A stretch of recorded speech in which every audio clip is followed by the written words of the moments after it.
There is a specific quality to West Berlin in January that does not belong to any other city I have inhabited. Most cities, when stripped of their comfortable season, reveal what they are built from. Pittsburgh revealed steel and gray. West Point revealed granite and cold. Fort Huachuca revealed desert and silence. West Berlin in January revealed the particular quality of a place that knows it exists at the tolerance of powers that could end it without significant inconvenience. It understood it was provisional, a combination of intensity and fatalism, expressed in bars staying open until 4 in the morning, music louder than the situation warranted, people looking at the wall with something older than fear or defiance, acceptance. I arrived in West Berlin in January of 1985. The assignment in the formal record described my role in 4 words: accurate, describing the container, saying nothing about the contents. Between January 1985 and December 1986, I operated under a defense attaché cover at the American mission in West Berlin. Cover means performing the described role with sufficient competence that it holds under casual examination, while simultaneously performing the actual work with sufficient operational security that it remains invisible. The cipher quality, applied in real time to a situation where being read accurately would end the work and might end more than the work. Maddox had pointed at the door. The coffee shop contact had confirmed the door existed. West Berlin was what was on the other side of the door. The city in January had a particular light, not the Arizona clarity of Fort Huachuca, where the air itself was absent, but a West Berlin winter light that was gray and flat and pressed down on everything with the weight of a sky that had not committed to either clearing or precipitating and had settled into a permanent atmospheric ambiguity. The gray was not the Pittsburgh gray of my childhood, the gray of industrial production and river valley humidity. It was the gray of a city surrounded on 3 sides by a country that did not want it to exist, and on the 4th side by a wall built in a night in 1961 that showed no signs of ever coming down. The wall was the first thing anyone told you about in West Berlin, even if they did not mention it. It was in the architecture, certain streets ending without warning, certain neighborhoods having an exposed quality at their eastern edges, the light falling differently on the sides of buildings that faced east rather than west. The wall was in the way people moved through certain parts of the city, the Kreuzberg neighborhood, the area around Checkpoint Charlie, the sections of the Tiergarten that approached the border with a specific adjustment in their posture that was not exactly caution and not exactly habitual acceptance, but something between. The unconscious recalibration of people who have lived with a particular fact long enough. I had been recalibrating since childhood. The wall was simply the most visible version of what I had always operated in proximity to the physical fact of the thing you cannot change, that you nonetheless have to account for in everything you do on either side of it. The Defense Attaché Office occupied a section of the American mission on Claylee in the Dahlem District Green, residential, quieter than the city's western edge. The mission had the quality of all American institutional buildings in Cold War Europe, functional, substantial, slightly overbuilt, carrying the implicit message that the United States intended to remain regardless of what the surrounding political landscape suggested about the wisdom of that intention. My daily cover work was unremarkable. The defense attaché system operated as the legitimate diplomatic face of American military intelligence, authorized, acknowledged, operating within established international frameworks. The work was real. The reports were genuine. The relationships were actual working relationships, built over actual time. None of it was false. The falseness was in what the cover work did not contain. The work I was actually sent to do was conducted in the spaces around the cover work, in the meetings that did not appear in any official schedule, in the contacts that carried no attaché relationship and no official acknowledgement. The specific work I cannot describe in full. What I can tell you is the shape of the work. The shape of the work in West Berlin In 1985, you identified people, you assessed people, and you made judgments about people that had consequences for those people that were not reversible. The identification was analytical. The assessment was technical. The judgment was the part that had no formal training. The judgment was the translation problem at its most concrete and its most irreversible. At the analytical level, you assess information, report your assessment, and someone else determines what is done with it. The chain between the analytical product and the operational consequence runs through multiple layers. By the time the consequence arrives, it is no longer directly connected to the assessment that initiated it. The consequence has been processed, filtered, authorized, reconstituted. At the operational level in West Berlin in 1985, the chain was shorter. I was not making targeting decisions, but I had the authority to make assessments that directly informed decisions made by people I could see, decisions whose consequences I would sometimes observe in real time. The face was a man named Alexei Petrov. That is not his name. The name I use is a function. Same initial, same nationality, approximate, same era, but not the actual name. He was a Soviet military officer attached to the Soviet Military Liaison Mission. The SMLM drove their little green cars through the American and British and French sectors. Everyone knew what the legal fiction of military liaison actually contained. No one said so in any official forum, because the fiction served everyone's interests. Petrov's car was green. It had CCCP plates. He drove through the American sector on a regular route that I had observed for 11 weeks before January of 1985 and continued to observe through the spring. He was not the target of the work. He was adjacent to the work, the most important information always being the information about the space between the adjacencies.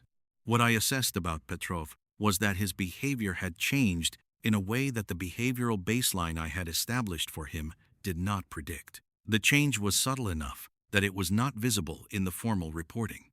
It was visible only in the accumulated record of 11 weeks of observation conducted at the level of detail that the cipher quality produced, the watching without being watched, the recording without generating, the reception of every detail without the distortion of expectation. He was different from the pattern. The pattern had changed.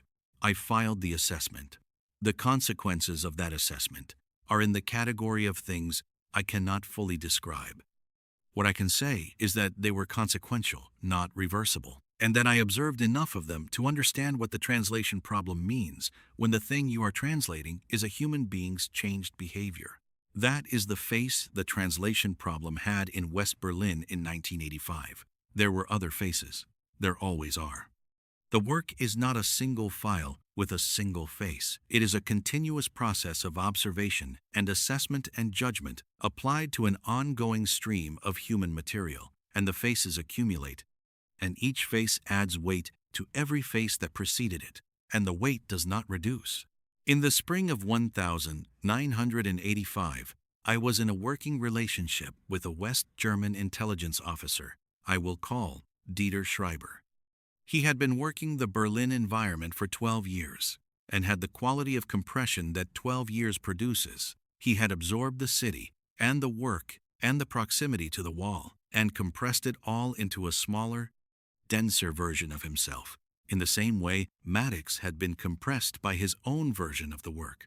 He told me something in March of 1985 that permanently altered the framework through which other things are understood. He said the fundamental error most intelligence officers make in the Berlin environment is to think of the wall as the dividing line. The wall is the visible artifact of the dividing line, but the dividing line itself runs through people, not through concrete. The most valuable intelligence in Berlin, he said, is always the intelligence that comes from someone who exists on the dividing line, one part of themselves on each side. Those people are the most valuable sources because they have access to both sides. They are also the most dangerous assets because the thing that makes them valuable, the divided existence, is also the thing that makes them unreliable in both directions. A person with one foot on each side of a divide will eventually have to choose which side to fall to. The question is not whether they will choose. The question is when, and in which direction, and whether you have correctly assessed which direction before the choosing happens. He said this while drinking coffee from a cup that had been on his desk long enough to be cold, without appearing to notice that it was cold. He did not elaborate. He drank the cold coffee. He moved on to something else. I filed what he said under the same category as everything Maddox had said in the Thursday sessions. Received, filed, useful for later, wait, not yet fully legible. Unlike most of what Maddox said, the weight of what Schreiber said became legible within the same year. In the autumn of 1985, I was working with a source who fit the description Schreiber had given in March. The source was on the dividing line. The source was valuable for exactly the reason Schreiber had described, and in October of 1985, the source chose. The direction was not the direction I had assessed. The weight of that error, the gap between what I had assessed and what occurred, is in the category of things I have been translating and retranslating for 30 years, looking for the point in my analytical chain where the reception was distorted. I have not found it definitively. That is the honest version. Schreiber told me my analytical process had been sound. He said the problem was not with the translation. He said the problem was with the source material. There are people whose behavior cannot be accurately predicted because the behavior is not driven by the factors that observation can detect. Those people are not within the analytical framework. They are outside it. He was right. He was also offering me a version of the outcome that was more comfortable for me than for the source. I knew he was doing that, and I accepted it because the alternative was a weight I was not yet equipped to carry with the full precision the translation problem required. I became equipped later. West Berlin in 1985 was the beginning of the equipment. Major Arthur D. Nicholson Jr. was shot and killed by a Soviet sentry on the 24th of March 1985 near Ludwigslust in East Germany. He was an American officer operating under the Military Liaison Mission framework, photographing Soviet military equipment in a shed when the Soviet guard shot him. He was 29 years old. The army sergeant with him was not permitted to assist him, and he bled to death while Soviet personnel prevented any medical response. I did not know Nicholson personally. I knew his name the way everyone in the American intelligence and military community in West Berlin in 1985 knew his name not as an acquaintance, but as a fact. The community processed collectively with a specific quality of processing applied to the loss of one of its own in circumstances that define and restate the actual nature of the environment everyone is operating in. The nature of the environment was this: the legal fictions held until they did not, and when they did not, the consequences were not abstract. The wall existed because concrete and wire and watchtowers and shoot-to-kill orders existed. The liaison missions operated because both sides found the arrangement useful, and the usefulness would end at whatever point specific action exceeded the threshold someone on the other side was willing to tolerate. Nicholson exceeded a threshold. He paid the cost that the environment had always been capable of extracting. What his death did to the West Berlin intelligence community in spring 1985 was precise. It recalibrated the relationship between the work and its potential cost in a way no briefing or doctrine manual could approximate. You can be told that the environment is dangerous.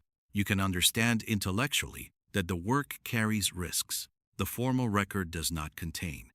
You can nod at the appropriate points in the appropriate briefings and process the information in the way that information is processed before it has a body attached to it. When the body arrives, the processing changes. I did not know Nicholson. I knew what his death meant in the language of the environment I was operating in. I filed it the way I filed everything: received, assessed, weight registered. The weight registered at a different level than previous registrations. Not higher, exactly, different, more specific, less abstract. The translation problem with a face, and then with a body, and then with the particular silence of a community that had processed both and continued the work. The Glienicke Bridge stood between West Berlin and Potsdam, spanning the Havel River at the southwestern edge of the city. In 1962, it had been the site of the exchange of Francis Gary Powers for Rudolf Abel.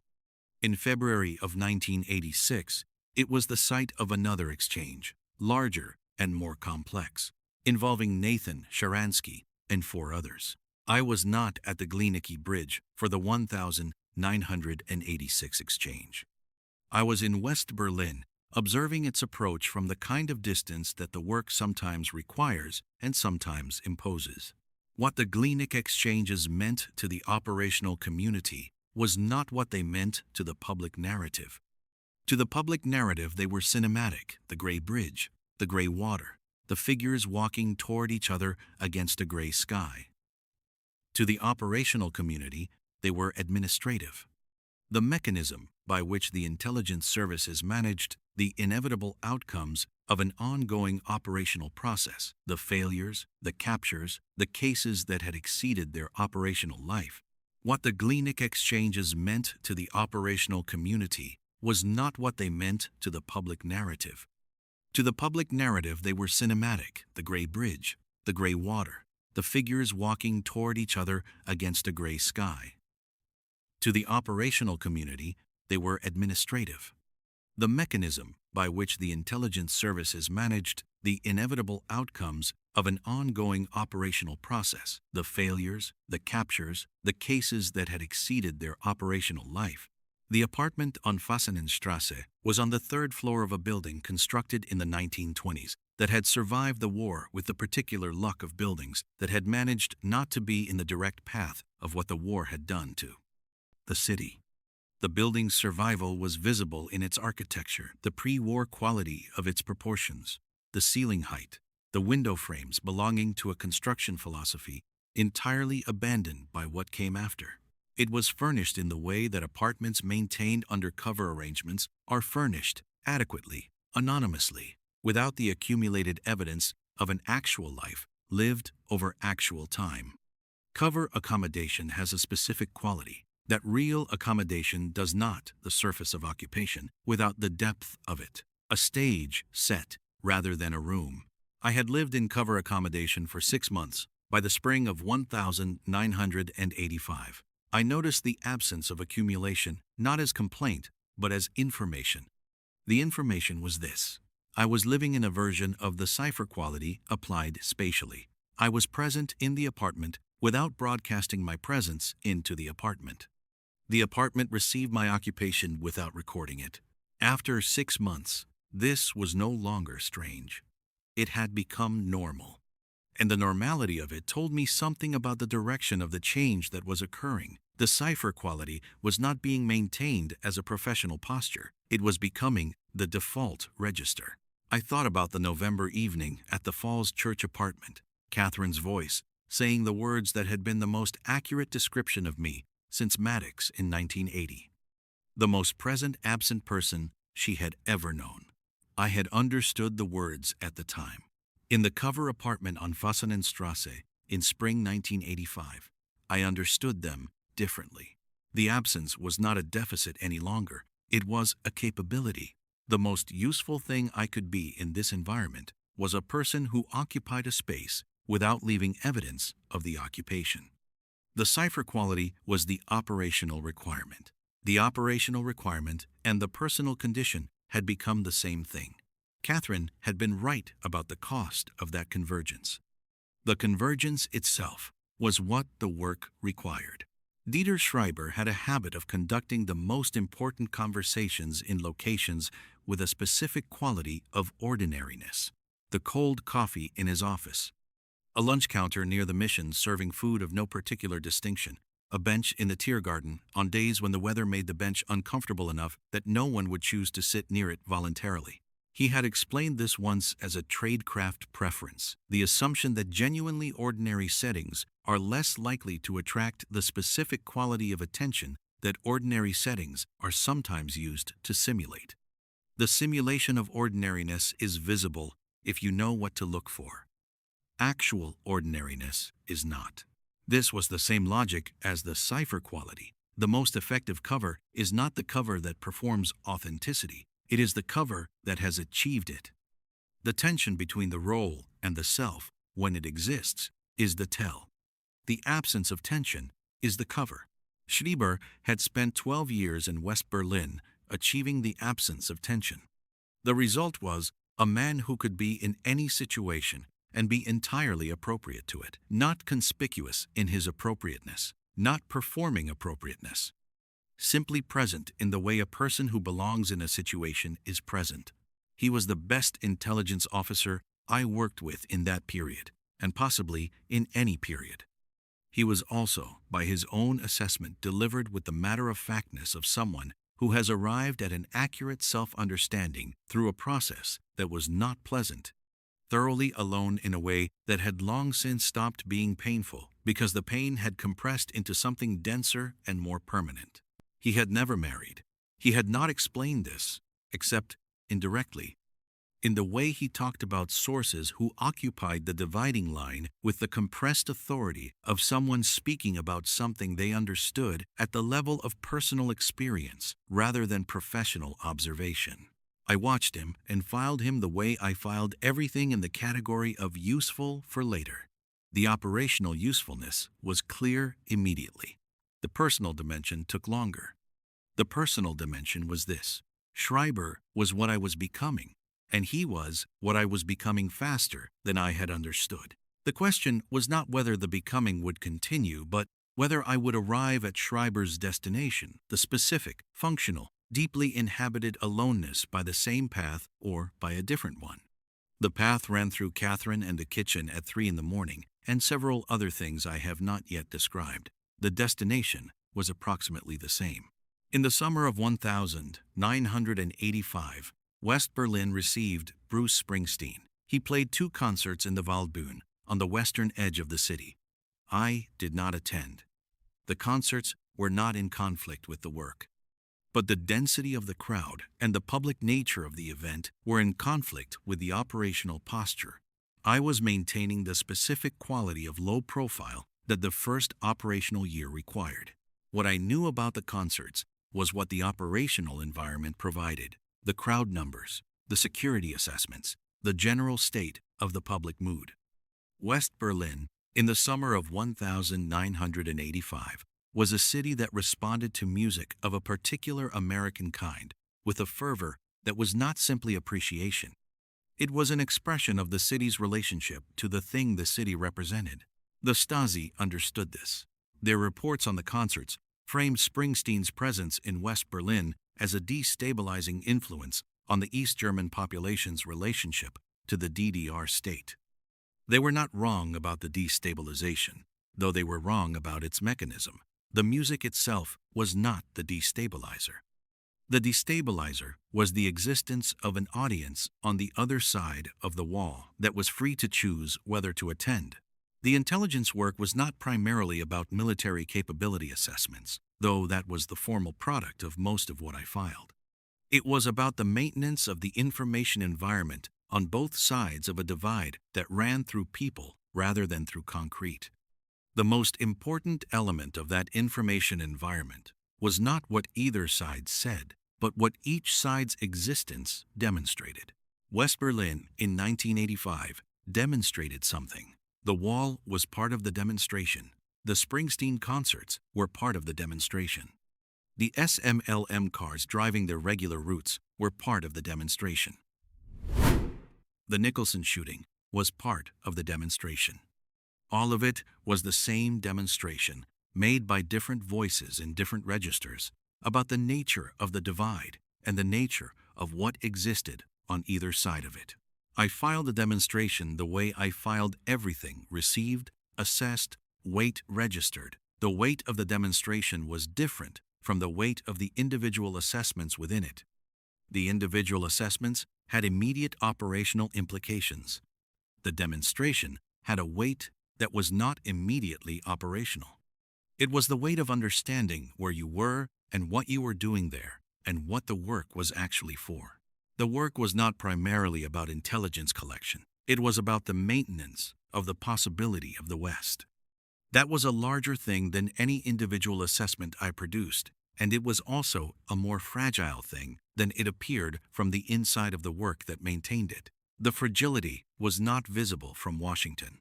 It was visible from a cover apartment on Fasanenstrasse, looking out at the gray January West Berlin sky.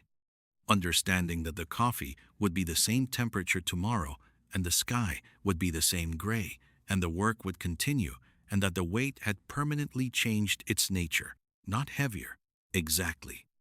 Different, more structural, less external. December of 1986. The end of the West Berlin operational period, 2 years.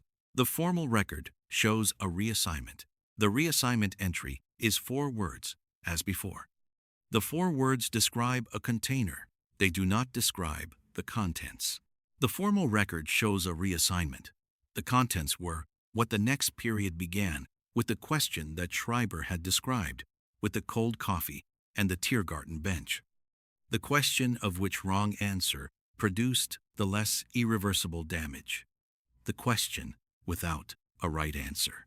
West Berlin, 1985 to 1986, where the translation problem acquired a face, where the face became multiple faces and the weight became cumulative, and the quality of the carrying became something I had not understood at 19 when Maddox told me about the price, where the face became multiple faces and the weight became cumulative, or at 23 when I said yes in a coffee shop in Arlington, or at 24 when I arrived at the American Mission in January and the gray West Berlin winter light came through the window with the specific quality of light in a city that knows it is provisional and has decided to be fully alive within its provisionality anyway.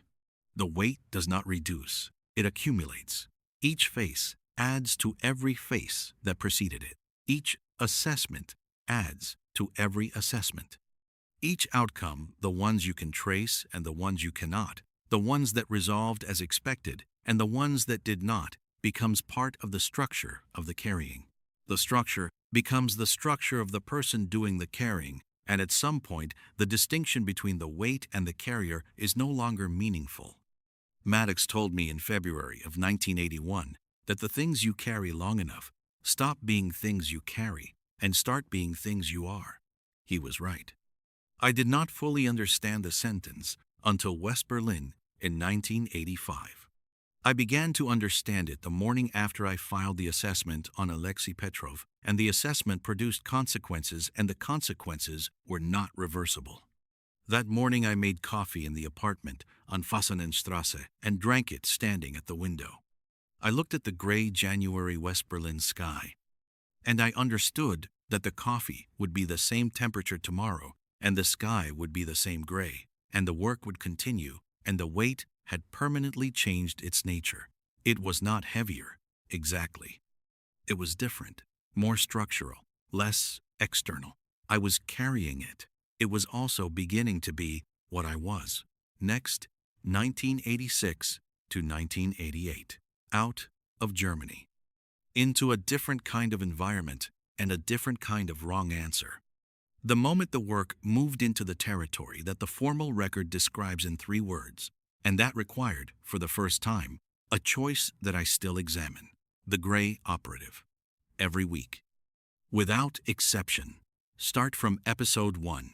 The order is not a suggestion. It never was.